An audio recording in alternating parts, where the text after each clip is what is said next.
हृदयी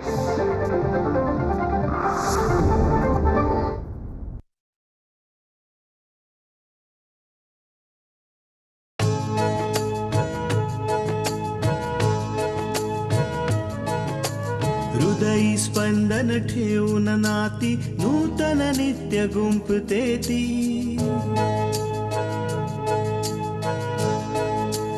हो हृदयी स्पंदन ठेवून नाती नूतन नित्य गुंफते ती.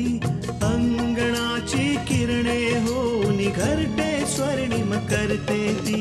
स्मित फुलवून अधरांवरती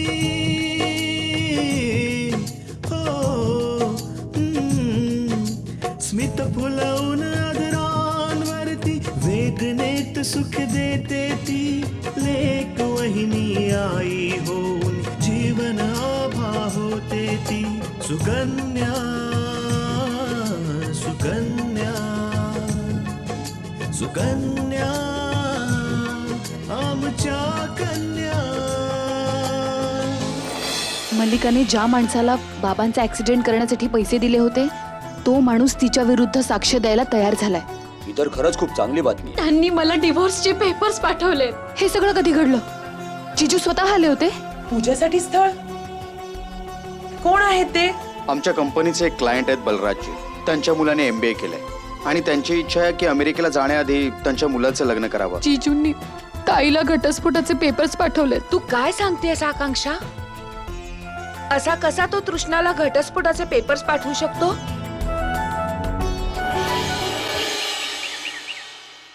आई, बाबांची तब्येत ठीक नाहीये का? बरी तर आहे का? काय झालं? बघ ना, त्यांचा चेहरा कसा पडलाय.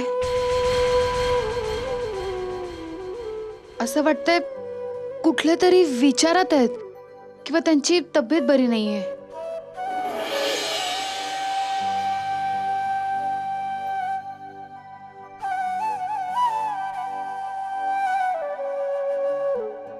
दीपक बेटा, आधीही जेव्हा तुझा उदास चेहरा बघायच्या तेव्हा त्याही उदास व्हायच्या आणि आजही तसंच आहे. मुलींकरता का होईना तुला आनंदी राहावं लागेल, म्हणजे तुला खुश बघून त्या पण आनंदी राहतील. त्यांनाही खूप बरं वाटेल. सुनबाई, मी दीपकला त्याच्या खोलीत नेते. खूप दिवस झाले त्याच्या केसांना तेल नाही लावलं. गरम तेल लावून जरा मालिश करते. हो आई.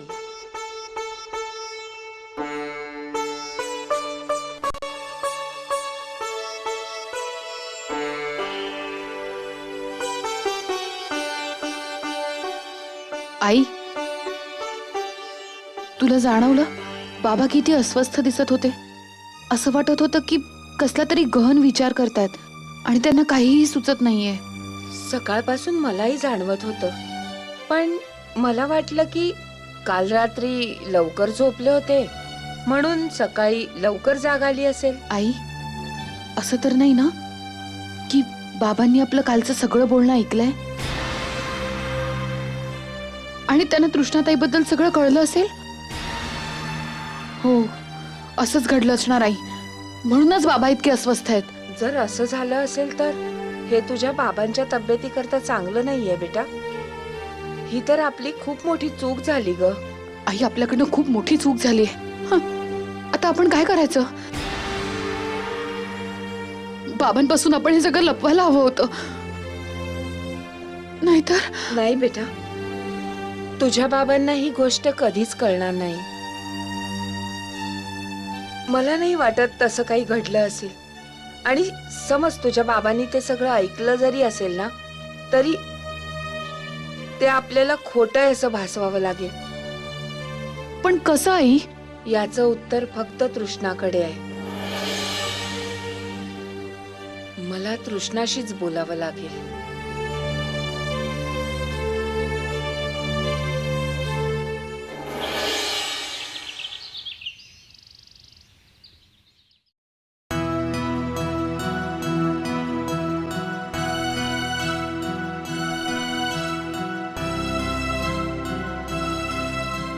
मुलाकडचे अजून नाही आले आई.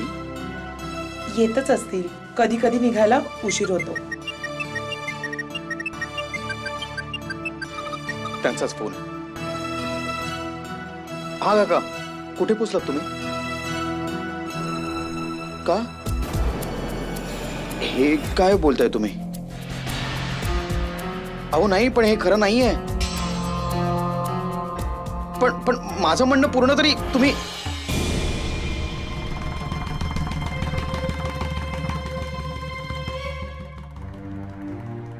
काय झालं पूर्व? त्यांनी आपल्याला नकार कळवलाय.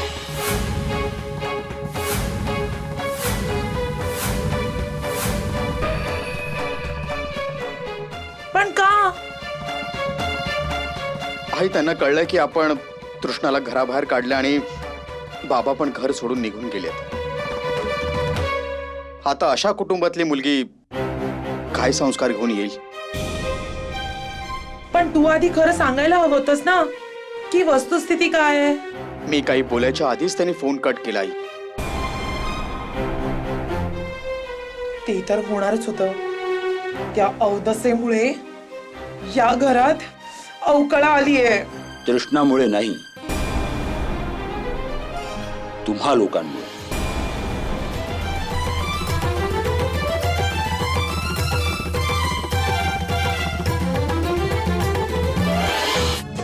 सुकन्या आमच्या कन्या.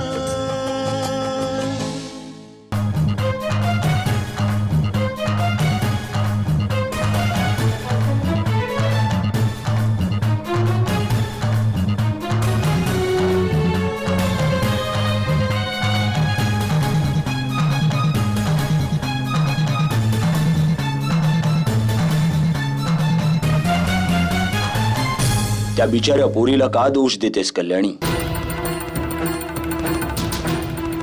ही तर तुझ्या कर्माची फळ आहे. शी शी शी, कसले वडील आहात हं? मुलीचं स्थळ जुळण्याआधीच मोडलं तरी तुम्हाला काही फरकच नाही पडलाय.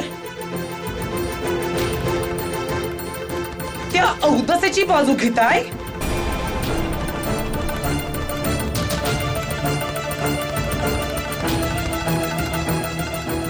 बाजू घेत नाहीये कल्याणी, तुला सत्य सांगतोय.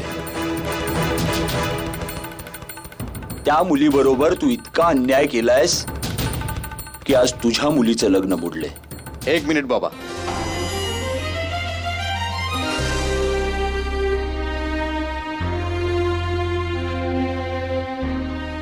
तुम्ही आईशी नाही, माझ्याशी बोला.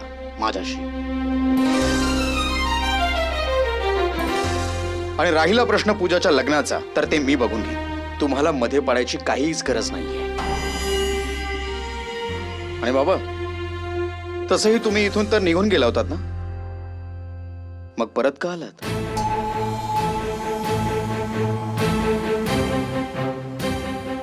तृष्णासाठी बेटा. तू तिला घटस्फोटाचे पेपर पाठवलेस, पण एकदा पण विचार नाही केलास की तिच्या मनावर काय आघात होईल. बाबा, जर तिला तिच्या भविष्याची थोडी तरी चिंता असती ना, तर तिने इथे चोरी कधीच केली नसती आणि आईचं न ऐकण्याआधी हजारदा विचार केला असता. बस, आता मी नाही सहन करणार. मी तिला घटस्फोट देऊनच राहणार आहे.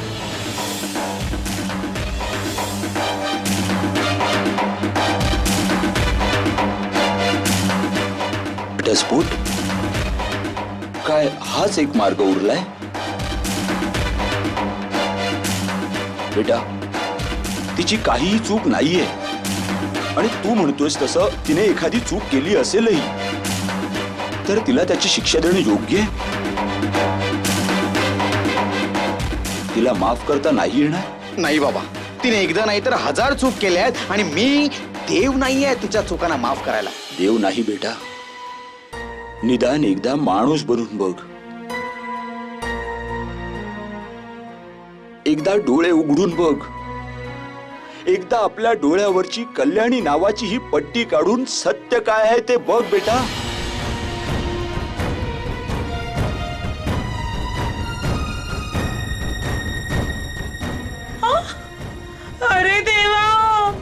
तर नशीबच फुटकं आहे.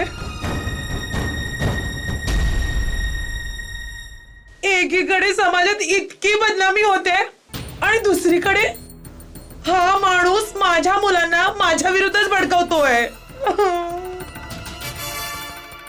हा माणूस तुझा नवरा सुद्धा आहे कल्याणी, आणि या मुलांचा बापही. कोणीही व्यक्ती इतकी चुकीची कशी काय असू शकते जितकी तू तृष्णाला समजतेस. अपूर्व बेटा, एकदा शांतपणे विचार कर की तुझ्यात आणि तृष्णात असं काय घडलंय, आणि मग निर्णय घे. ठीक आहे अपूर्व, तू यांच्या मनासारखं कर. मीच काही दिवसांसाठी बाहेर निघून जाते घराच्या. मग तू शांत होऊन निर्णय घे.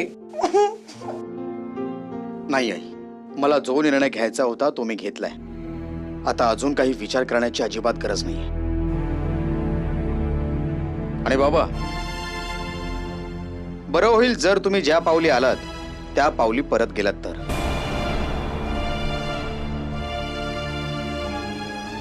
आमच्याकडे तुमची फालतू बडबड ऐकायला वेळ नाहीये. कल्याणी, तू पहिली स्त्री असशील जी आपल्या मुलाचं आयुष्य बर्बाद करते फक्त स्वतःच्या लोभापायी. अपूर्व बेटा, मी या विचाराने आलो होतो की तुम्हा लोकांना योग्य मार्गावर आणेन, पण नाही, मी तुम्हाला समजावू शकलो नाही. समजावणं निरर्थक आहे. जी गोष्ट पाण्यासारखी स्वच्छ आहे त्याच्यावर आणखीन काही चर्चा करण्यात अर्थच नाहीये. तृष्णा या घरात कधीच परत नाही येणार आहे. पश्चाताप होईल बेटा, एक दिवस खूप पश्चाताप होईल.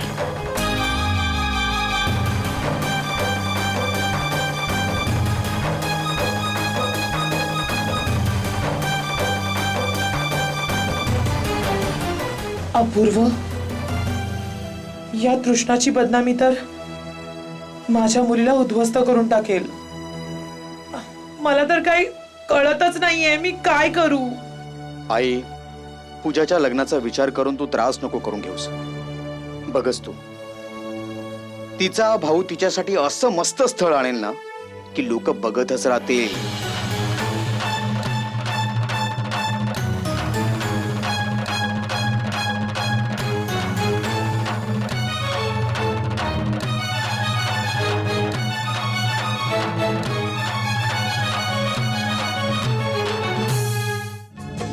सुकन्या आमच्या कन्या.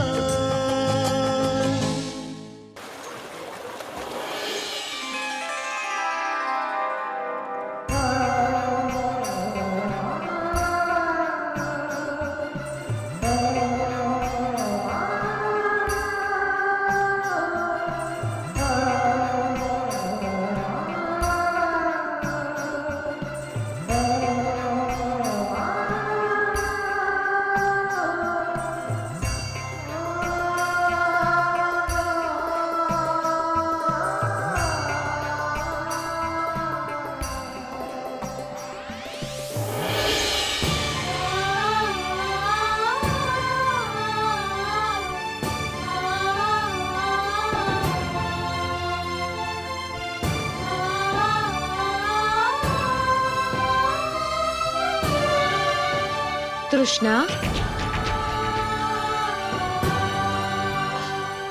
आई, अरे आई, आई, तू तू तू केव्हा आलीस? तुझी ही अवस्था बघून तुझ्या आईच्या मनावर किती ओरखडे पडतात तुला कधीच कळणार नाही बेटा. आई, ते सगळं जाऊ दे ना. तू मला हे सांग की तू अचानक इथे कशी आलीस? बेटा, तुला भेटायची खूप इच्छा होत होती आणि तुझ्याकडे एक काम सुद्धा होतं. कारण काहीही असू दे आई, पण देवळात येऊन मन खूप शांत होतं. पण तुझ्या मनाला मंदिरात येऊनही स्वस्थता नाहीये. अपूर्वने तुला घटस्फोटाचे पेपर्स पाठवलेत. म्हणजे आकांक्षाने तुला सांगितलं तर मग आकांक्षाने हे मला सांगायला नको होतं.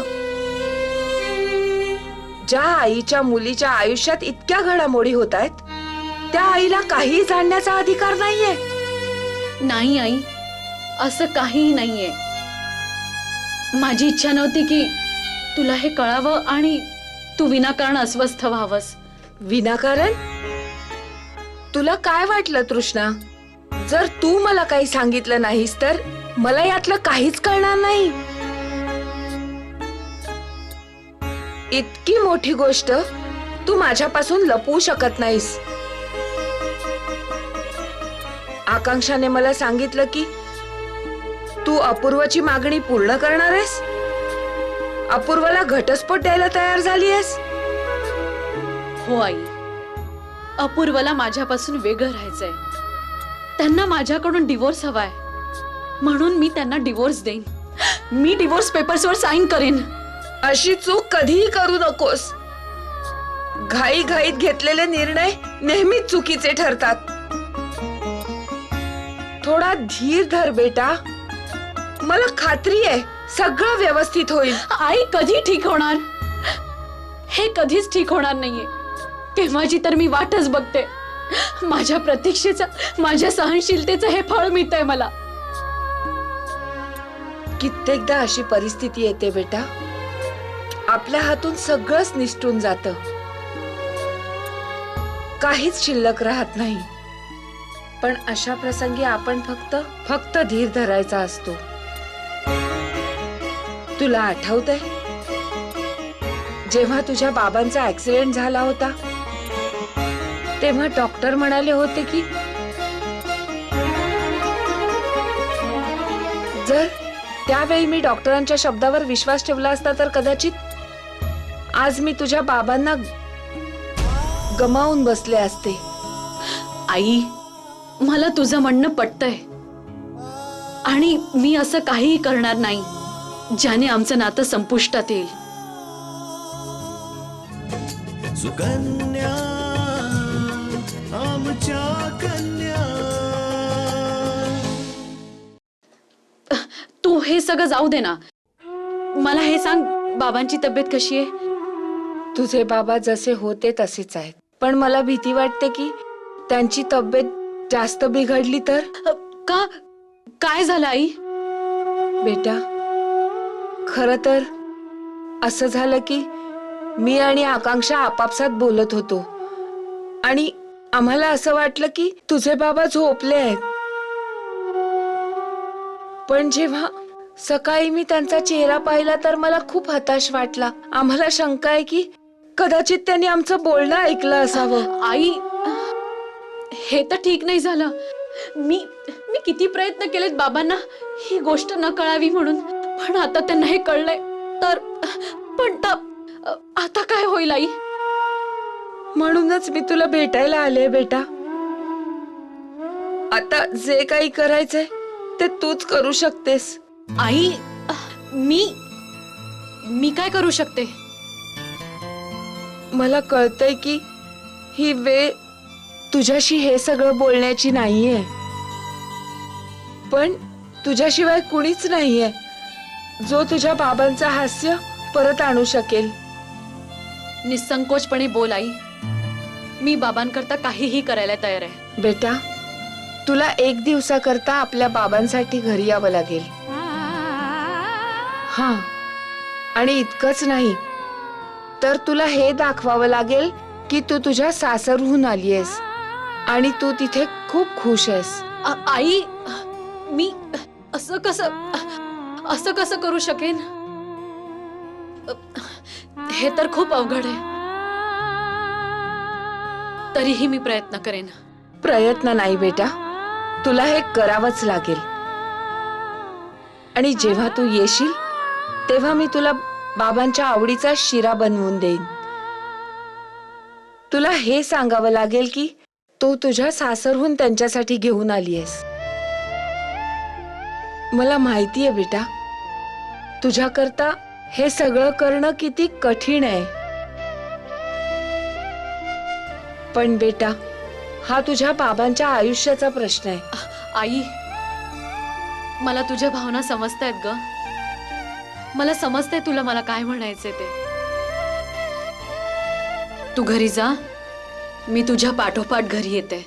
बेटा, ज्यांचं मन स्वच्छ असतं ना, देव त्यांच्यावर कधीच अन्याय करत नाही. बघ तू, देव तुझ्या बाबतीत सगळं काही ठीक करेल. माझे आशीर्वाद तुझ्या पाठीशी आहेत बेटा. हो आई. अच्छा बेटा, मी आता निघते. हा,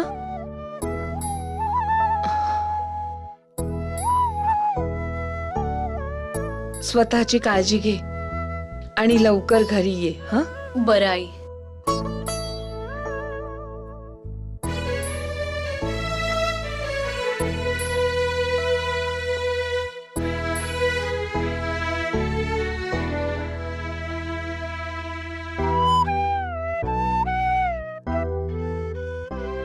तुझ्याशिवाय कोणीच नाहीये जे तुझ्या बाबांचं हास्य परत आणू शकेल. परत आणू शकेल. परत आणू शकेल. परत आणू शकेल. परत आणू शकेल. परत आणू शकेल. परत आणू शकेल. आणू शकेल.